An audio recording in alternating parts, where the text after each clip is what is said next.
The softball team is surging in the home stretch. And the baseball team heats up as well. All Access is on the clock, and it starts right now.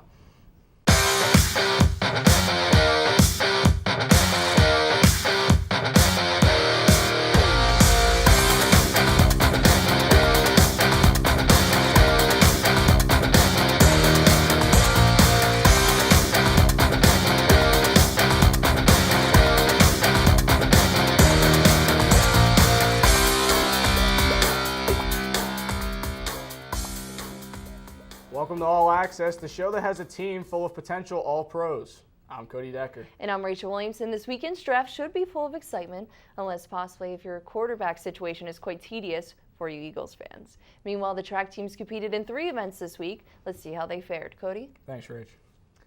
The Rowan University men's outdoor track and field team had 1 runner compete at the Larry Ellis Invitational at Princeton University. Zach Helm finished 10th in the 10,000 meters with a time of 31 minutes, 49.76 seconds. The Profs had 11 in action on the first day of the Morgan State Legacy meet. Blake Ballas won the discus and came in 12th in the javelin. Ryan Gebhardt finished first in the javelin, throwing 186 feet and 3 inches. Also in the javelin, Jonathan Ramirez was 5th.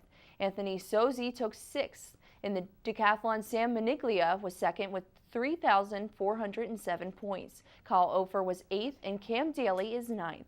Nick Noko took 5th in the 3,000-meter steeplechase. Rowan finished the Morgan State Legacy meet in first place. The Profs collected 151.50 points and defeated 7 Division I programs in the 19-team 2-day meet. Glenn Coles won the discus throwing 150 feet and 11 inches. He also came in 2nd in the shot put. Jeffrey Tucker took 1st in the high jump, jumping 6 feet and 8 inches. He also got 2nd in the long jump. Dave Benjamin was 2nd with a time of 14.47 seconds in the 110-meter hurdles. Mike Morano had a 2nd place finish in the 5,000-meter relay. Jake Liebling finished 2nd in the high jump. The 4x100-meter relay team took 3rd place. The relay included Dior Hightower, Justice Pollitt, Shai Mumford, and Dave Benjamin. Student athletes that have qualified compete at the Penn Relays on Thursday through Saturday, April 28th through the 30th at the University of Pennsylvania. The remainder of the team will travel to the College of New Jersey on Friday through Saturday, the 29th through the 30th, for the Lions Invitational. The Rowan University women's outdoor track and field team finished 12th with 15 points at the 20-team Morgan State Legacy meet on Saturday. The meet included 12 Division I programs. Shyla Williams, Ebony Jones, Aspen McMillan, and Lexis Matos finished 7th in the 4x100-meter relay with a time of 48.25 seconds. Amanda Brown, Aspen Williams, Jezelyn Wright, and Claren Contalupo were 8th in the 4x400-meter relay. Shyla Williams took 4th in the 400-meter dash with a time of 56.12 seconds. Amanda Brown came in 5th in the 400-meter hurdles, running it in 1 minute and 3.09 seconds. Student athletes that have qualified will compete at the Penn Relays on Thursday through Saturday, April 28th through 30th at the University of Pennsylvania. The remainder of the team travels to the College of New Jersey on Friday through Saturday, the 29th through 30th for the Lions Invitational. The men keep beating out Division I teams. I know, it's nuts. It's like they've been setting records, of course, as we always repeat over and over again, but they're killing it. Yeah, they absolutely are killing it. They're doing an awesome job. Hopefully they finish the season off strong. Mm-hmm. With the NBA and NHL postseasons in full swing, let's turn it over to Lenny Schnee for this week's Pro Talk. Thanks, Cody. This week in pro sports. The NBA playoffs are in full swing, and the biggest story involves 2 players vital to their respective teams that have been injured. The first is Stephen Curry of the Golden State Warriors. Curry tweaked his ankle in round 1 but came back a few games later. Now he has an MCL sprain and will be down for at least 2 weeks. The Warriors haven't slowed down a bit, and they'll likely still be around in the playoffs when Curry's ready to go again. The other injury is more serious, and it happened to Chris Paul of the Clippers. Paul fractured his right hand in Monday's game and had surgery the following morning.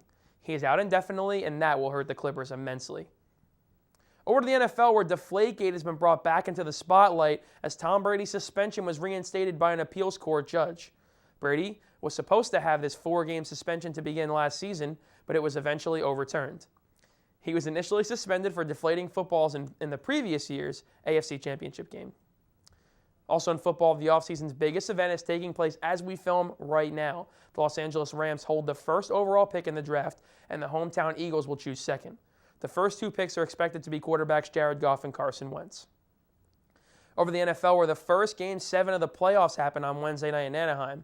The Predators would go on to defeat the Ducks on their home ice and advance to play the Sharks in round 2. Ryan Kessler scored the lone goal for the Ducks, and Paul Gaustad and Colin Wilson each had one for the Predators. Nashville Predators goaltender Pekka Rinne was the star of Game 1, though, with 1 goal allowed on 37 shots. Round 2 begins on Friday, April 29th. Over to baseball, where reigning NL Cy Young Award winner Jake Arrieta tossed a no-hitter in his last start on April 21st versus the Reds. Arrieta issued 4 walks and had 6 strikeouts in the day. The Cubs had a day at the plate as well, scoring 16 runs. Also in baseball, 2 teams find themselves on 6-game winning streaks right now. The first is the White Sox. They are the biggest surprise in the AL right now and are 16-6 and sitting atop the AL Central. 5 of those wins came with ace Chris Sale on the rubber, who is now 5-0 on the season with a 1.66 ERA and 32 strikeouts. The other team on a streak is the Mets. They swept both the Braves and the Reds on this streak. What is most surprising is that the bats are winning the games for the Mets rather than the pitching.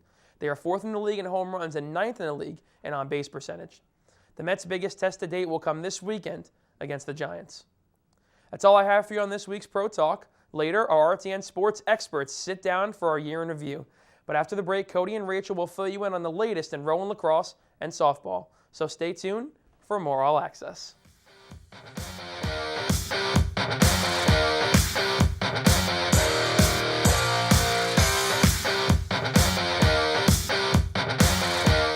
Welcome back to All Access. Time to shoot some stick and hear the latest on the lacrosse team. Jess Havers was the hero in the lacrosse team victory against Keene University on Saturday. The Profs were ahead nearing the final minute of gameplay with a score of 13-12. The Cougars tied it at 13 with 59 seconds left. With just 4 seconds remaining on the clock, Havers gave the Profs their 14-13 win. Midfielder Allie Herbert had an incredible 7 goals, 5 draw controls, and 2 ground balls. Midfielder Michaela Gillespie had a goal and 2 assists. Attack Kim Doyle had 1 goal and an assist. Profs goalie Aaron Horner stopped 8 shots in the game. Both teams traded goals early on, rotating advantages throughout. Luckily for the Profs, they'd come out with the win. It was a good week for the lacrosse team as they went on to beat NJAC opponent Rutgers Camden on Wednesday. They finished with an impressive score of 16-6. Profs goalie Aaron Horner had 4 saves in 50 minutes of play. Goalie Emma Frost played the final 10. Midfielder Allie Herbert took the lead for Rowan, totaling 5 goals, 1 assist, and 2 draw controls. Attack Rachel Hoffbauer had 3 goals in the game and 1 assist. Attacks Jess Havers, Megan Donnelly, and Alex DeGarris had 2 goals apiece. The Profs are now 10-5 overall and 4-1 in the NJAC. In a doubleheader against New Jersey City University, Rowan's softball team swept the competition, winning both games. In the first, they finished with an incredible 30-2. In the second, they finished with a still impressive 13-3. Both games were called by the 5th innings due to the 8-run rule. The opening win was Coach Kim Wilson's 650th victory at Rowan University. In just 20 seasons, she accumulated a record of 651 wins and 221 losses. Rowan had 35 hits and 8 home runs on Saturday. The team has now totaled 44 home runs, surpassing the school's record of 38 set back in 2013. Their 35 hits and 28 RBIs were also school records, the previous ones being 23 RBIs and 22 hits. The softball team kept their winning streak alive, recording 2 shutouts in a doubleheader against William Patterson University on Wednesday. Right-handed pitcher Beth Ann Highland completed the shutout in the opener. She only allowed 5 hits and had 5 strikeouts. Right-hander Allison Nolan was the winning pitcher in the nightcap. She only gave up 4 hits and struck out 5. Left fielder Mia Baldessari led the Profs, going 2 for 4 at the plate with 2 runs and a homer in the first game. She was 3 for 4 with 2 RBIs and a run in the second. Shyla Sneed showed up in the second with 2 hits and 2 scored runs. Second baseman Carly Anderson was 3 for 4 and had an RBI in the opener. She contributed with 2 hits, 2 RBIs, and 2 runs in the closer. The Profs are now 31-7 overall and 14-2 in the NJAC. Great job, ladies. Now coming up after the break, Cody sits down with Thomas Annapolis and some Rowan sports analysts to discuss the past year in Rowan athletics. Don't change that channel.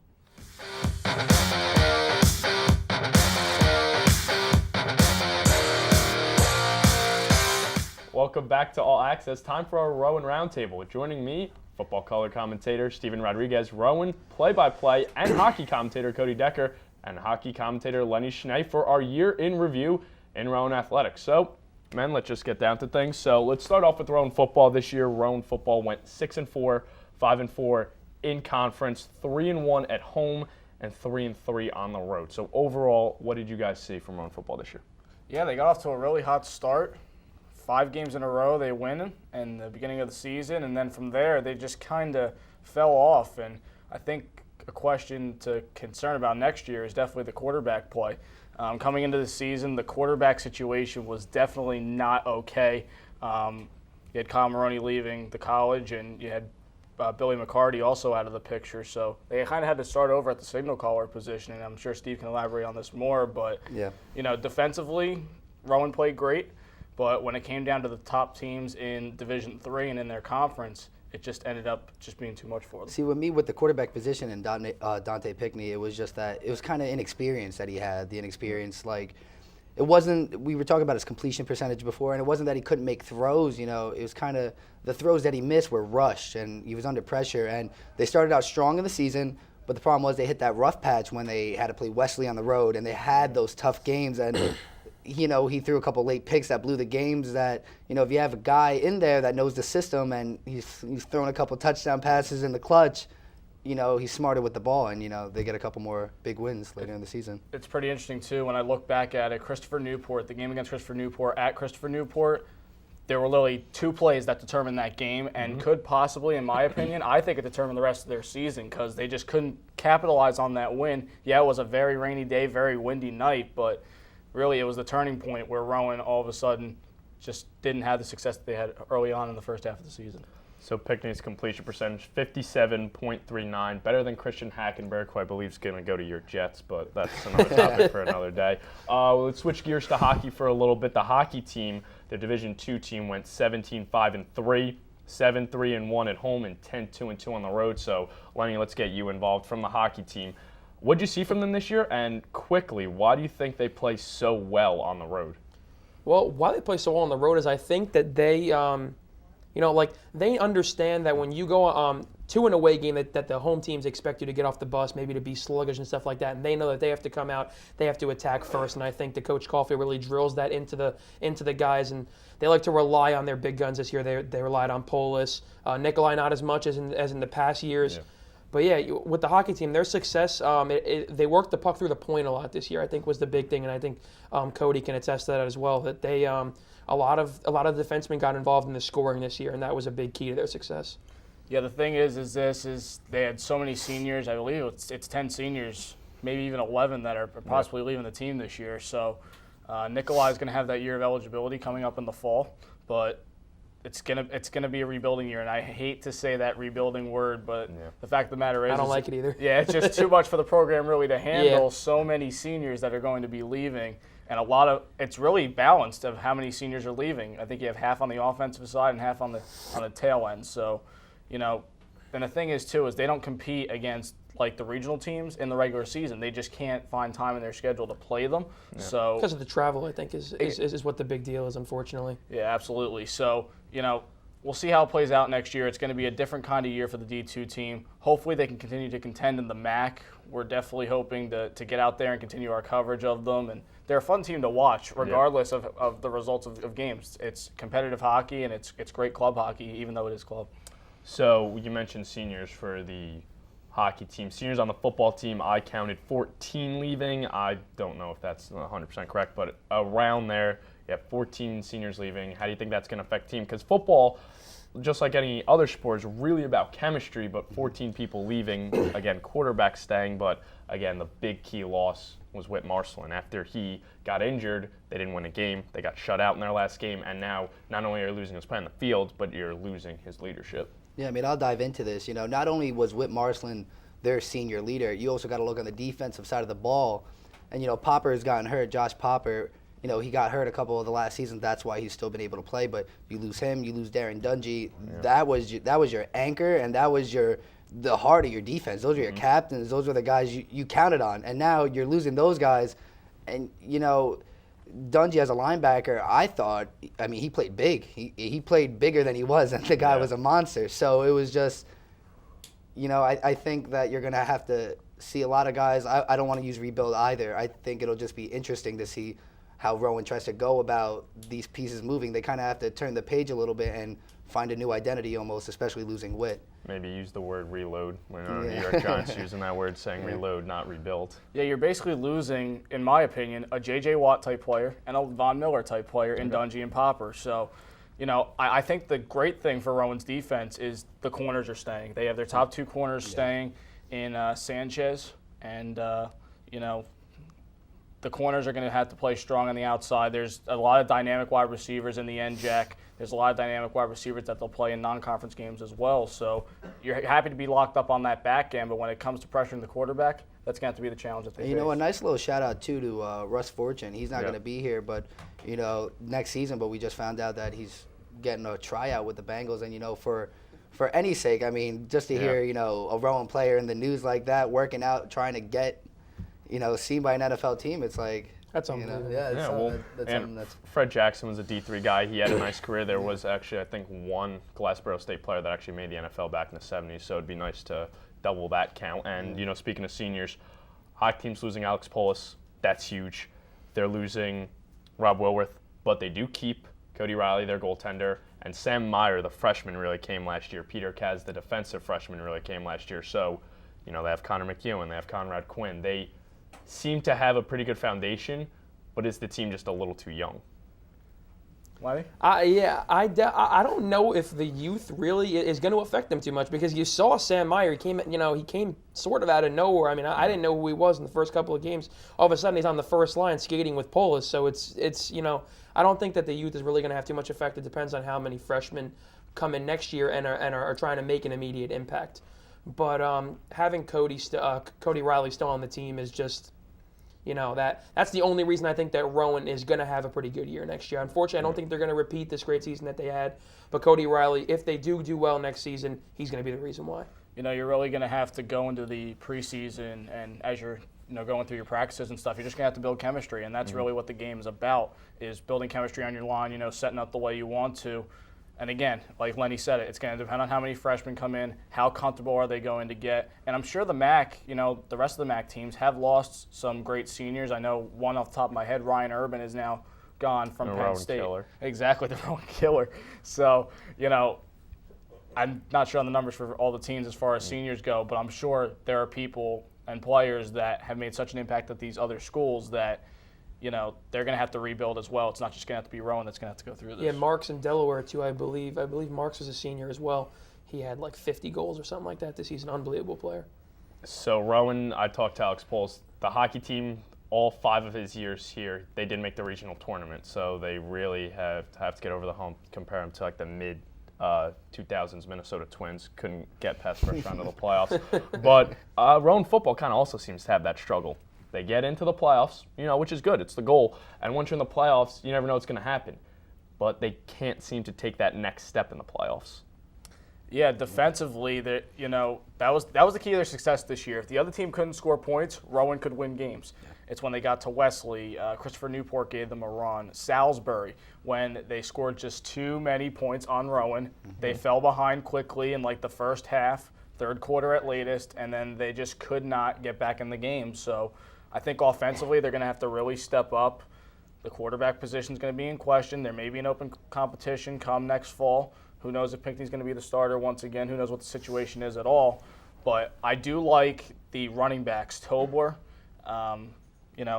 there's like a 3-headed monster back there that was behind Marcelin that did get carries. I think they're going to have to just dominate the run game next year. That's how I see the offensive philosophy going. See, with me, I think I look back at last season, and something that gets kind of not brought up too much is that in college football, home field advantage plays a big factor. And I mentioned that road streak that they had playing the Wideners and the Frostbergs of the world, the Salisburys even, and they have a lot of home games this year. And I think for Rowan, the way it works is like even when they win the NJAC, when they have won the NJAC, they're one and done in the playoffs. And I'm not saying they need to go undefeated, but at the same time, these conference games mean a lot. And especially now that they're home, like, I guess maybe I gave them a little bit of an excuse for last year, you know what I mean? Pinckney's going to have another year under his belt. I think a lot will be dictated on the Rowan season through these conference games and through what we see early on in the season from them. that's when you're in the NJAC, that's what you play for. As far as that conference goes, you're either automatic bid or you're not going to be competing in the NCAA Division III tournament. So that's going to have to be Rowan's way in, and they're just going to have to try and get back to that success next season. Because the NJAC's only gotten better from last year, you know what I mean? So Absolutely, and who knows how good it could get in the near future. Yeah. Well, guys, thank you so much. But unfortunately, that is all the time we have for this roundtable. Up next, Cody and Rachel finish out the season with some baseball recaps. Don't go anywhere.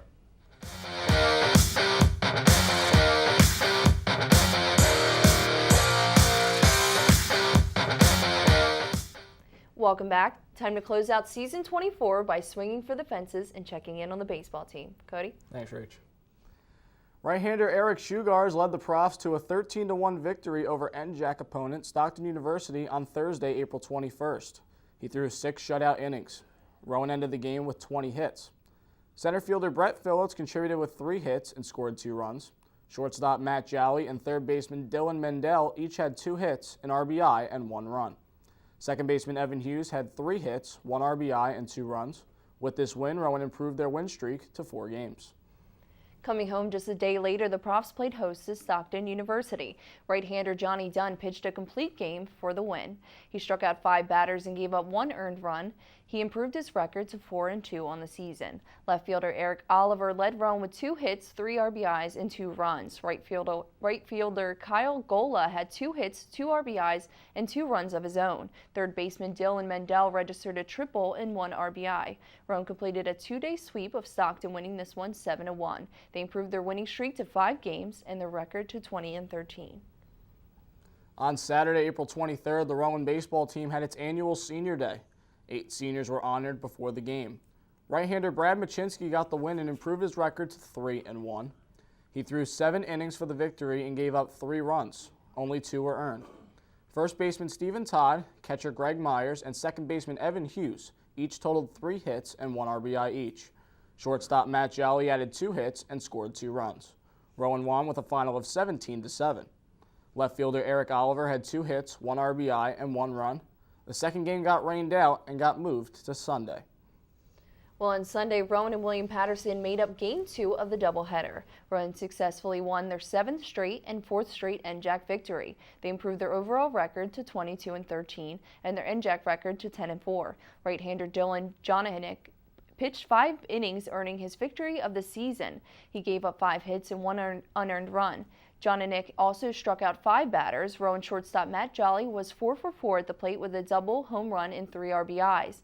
Third baseman Dylan Mendel contributed with 2 hits and 3 RBIs. Left fielder Eric Oliver had 2 hits, including a double, RBI, and 3 runs.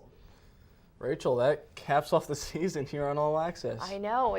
They say that spring gets a little bit slower, but I don't think so. This No. has been jam-packed with plenty of games. We were totally busy. The teams were playing Always well. double headers, too. I mean, Yes. the baseball and softball team, man. That's right. Really taking a hit, no pun intended. Well, this is your last show, so This is my last time producing and, co-anchoring on All Access. It's going to be really interesting to not have something to do like this. I look forward to you guys taking over. Cody Decker, along with our assistant director, Intima Furley, will be producing, and Ed Koshland, our camera op. So it's going to be a nice 3 musketeer group here. We're going to have a lot of fun next year. And so it's staying in the All Access family. Absolutely. They know what they're doing. well, thank you to you guys, Rachel and Ian, for producing such a great show and helping thank lead you. us. And Rachel, I think it's only fitting that you close it out for us. All right, guys. Well, for the last time, I'm Rachel Williamson on behalf of Cody Decker, Lenny Schnee, Thomas DiNapoli, and the entire All Access team. I guess we'll see you next semester.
Thank you, Ian, for being awesome. And thank you for being the nice one. Yeah. And not making me have to be the nice one. Yeah, same. It worked. I can't even imagine how uncomfortable he would be That's having to right. be nice.